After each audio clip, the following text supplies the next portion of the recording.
Aloha, this is Gigi from Kauai Community College. This video is about the Riemann sum. Okay, so let's see what the Riemann sum is all about.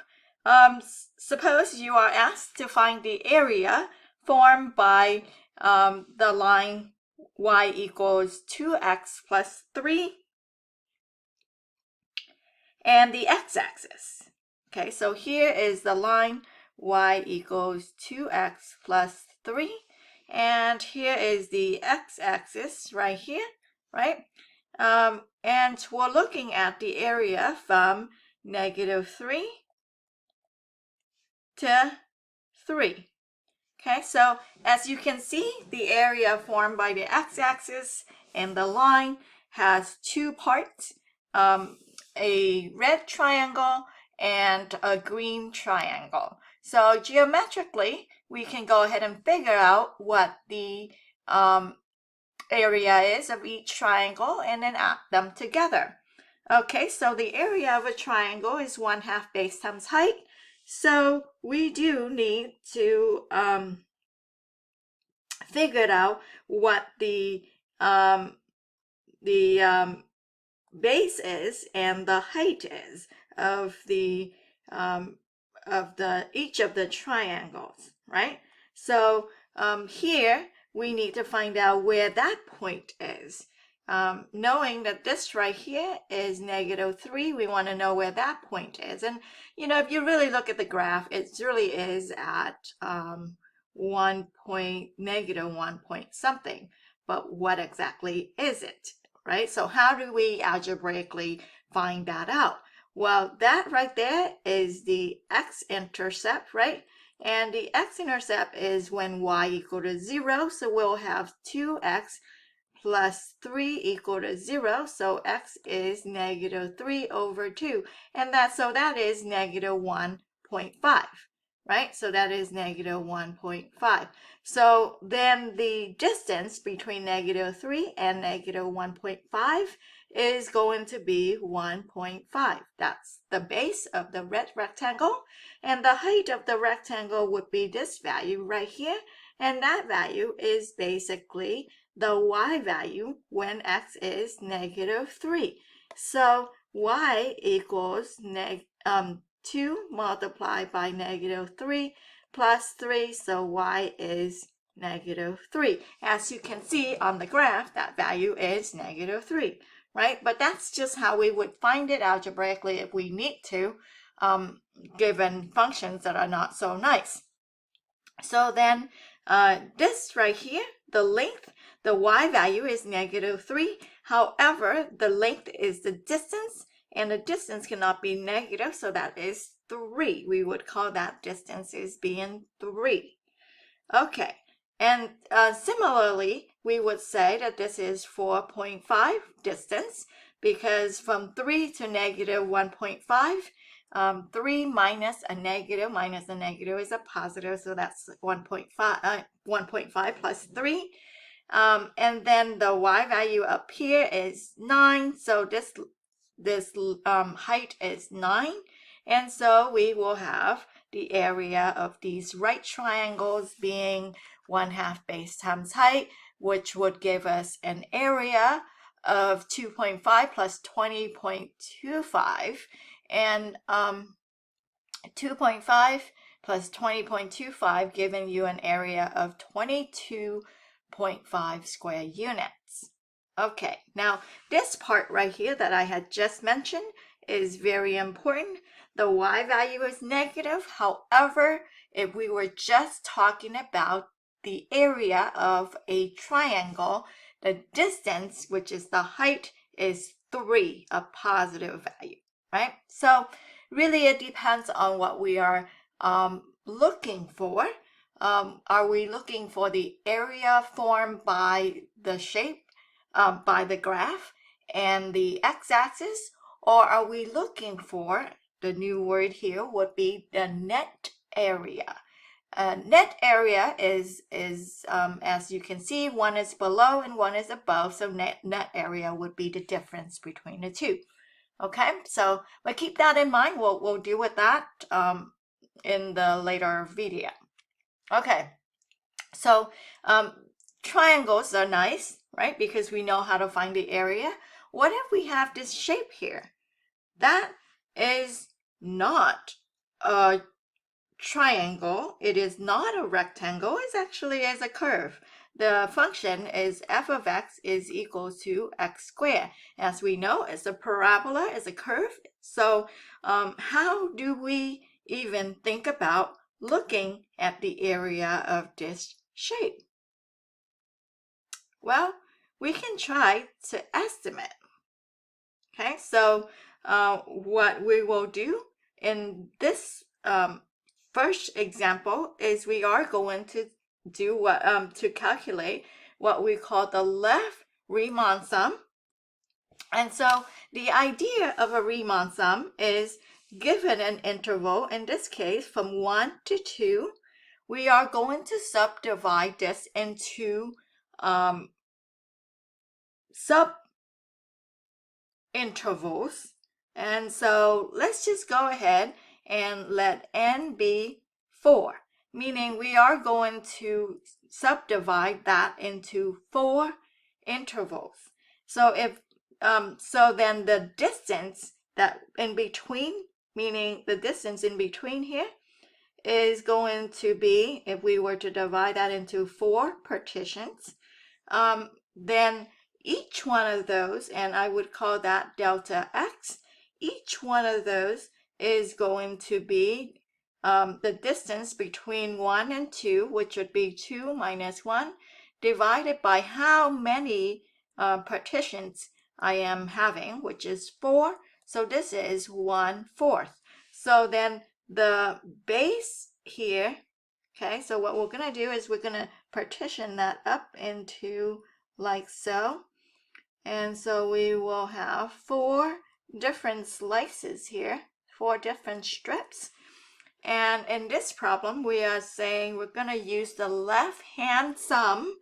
So we are using the left-hand length as the height of our rectangle, because we are going to be able to find the area of a rectangle.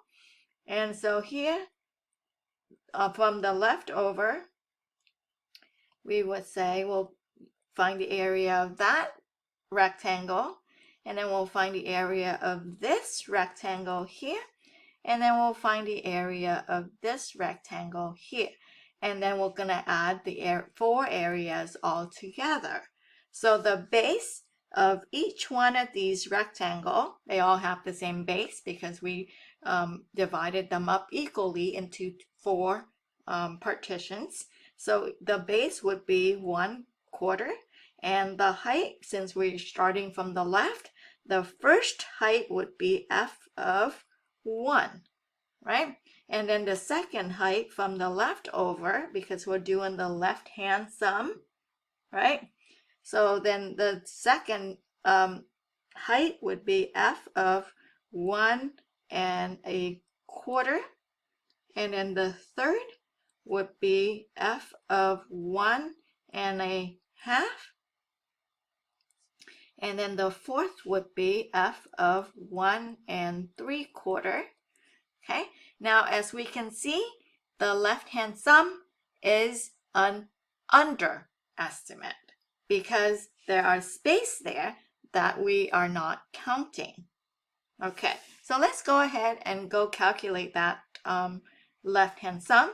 And to make it organized for us, we would say the base of each one of these rectangles is 1/4. Okay, and we find that from using the distance of our interval divided by how many partitions there are. In this case, I had picked n equal to 4. Okay, so the height of the rectangle would be the function value, in this case on the left point. So that would be f of 1, and that would be 1. So then the area of the rectangle would be 1/4 times 1, right? And the same for all of the other ones. Let's put them up. And so when we throw this into the calculator, 1/4 times 1 is 0.25. 1/4 times 25/16 in decimal form is 0.390625. And then 1/4 times 9/4 is 9/16, which translates to 0.5625. And then 1/4 times 49/16 is 49/64, which translates to, in terms of decimal, 0.765625. Now, when we sum them up, we would say the left-hand sum is 1.96875. This is what we call an underestimate of the area that we're looking for, because there are empty spaces there that we are not counting. So what if we calculate the right-hand sum? Let's try the right-hand sum. Still, n equals 4. And if n is equal to 4, then delta x, which is the base of each one of these rectangles, is going to be 1/4, as we have seen before, right? The distance between 1 and 2, which is 1, divided by, the distance is 1, divided by how many partitions, so that would be 1/4. So we are going to, I'm going to draw in my rectangular strips here, and I'm choosing 4 because that's a nice number to do here in this picture. The question you might want to think about is, how many partitions should we use in order to get a really good estimate? So what are we seeing here? This is the right-hand sum. The right-hand sum is the sum of these 4 rectangles. So what is going on here? We can see that we are counting area that is not there, the white part. So this is the right-hand sum will give us an overestimate. Okay? But let's just go ahead and figure it out what that estimate is. Let's do the calculation so you can see. Since we are starting from the right, the first function value is f of 1.25. The second would be f of 1.5. The third would be f of 1.75. And then the last would be f of 2. Okay, because we are doing the right-hand sum. Okay, so let's put our chart up here. The base, again, is going to be 1/4. Okay, so this right here represents the base of the rectangle of each of the rectangle. Okay, and then the height would be the function value. So the first one is 25/16. Second one would be 9/4. And then third one would be 49/16.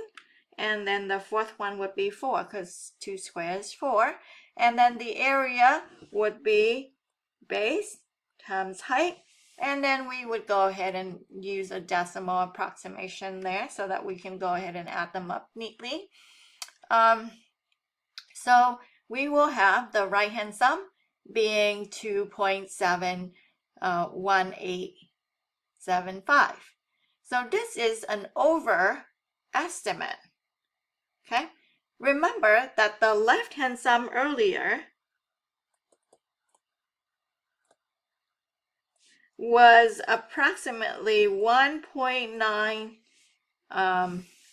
what was it? 1.9 something. Okay, 1.9 something. So then the area that we are looking for is actually somewhere in between 1.9 something and 2.7 something.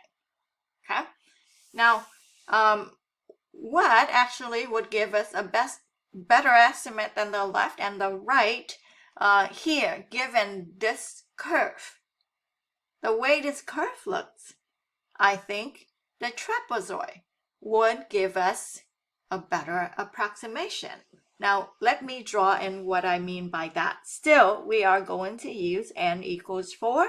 So each partition, or the delta x, is still going to be 1 over 4. Okay, so 1 over 4, that's a quarter.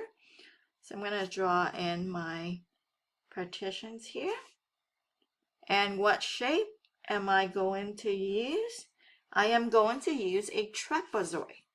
And here is my first trapezoid, this point and that point.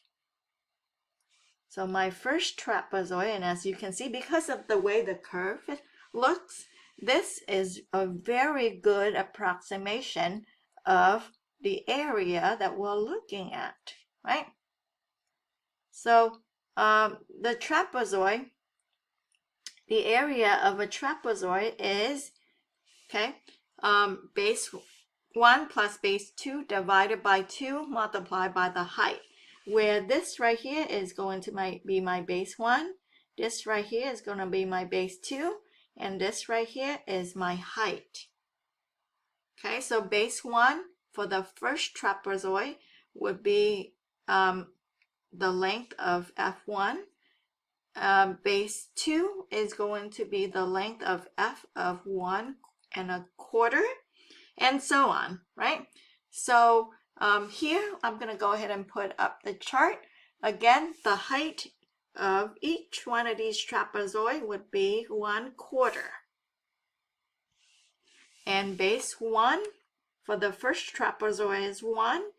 Base 1 of the second trapezoid is 25 over 16, and so on. Base 2 is the one on the right, which would be 25 over 16, 9 over 4, and 49 over 16, and 4. And using the area of a trapezoid, not a rectangle, is being base 1 plus base 2 divided by 2 times the height, we have the following approximations. When we sum them up, the trapezoidal sum is 2.34375. And as we said, looking at the curve here, this is very close to the area that we're looking at. Okay, I really am not sure. Is that an underestimate or overestimate? I can barely tell. It's very, very close, right? So is it always that the trapezoid will give you a better estimate? No, it depends on the curvature of the curve, right? The way your curve is curving. So in this case, it's just happened that the trapezoidal sum give us a pretty good estimate. Okay, now think about how we can get it to be more and more accurate, whether left or right-hand sum or trapezoidal sum. Well, remember, we are cutting the area into rectangular strips or trapezoidal strips, right? So wouldn't you say that the more strips we put into the shape, the better approximation we will get? Okay, so think about that for a second. Okay, yeah. The more strips we put in there, the better the approximation would be. So we would say, to really get an accurate answer, we should have infinitely many partitions. And that is going to lead us to the idea of what an integral is. And we'll talk about that in the next video.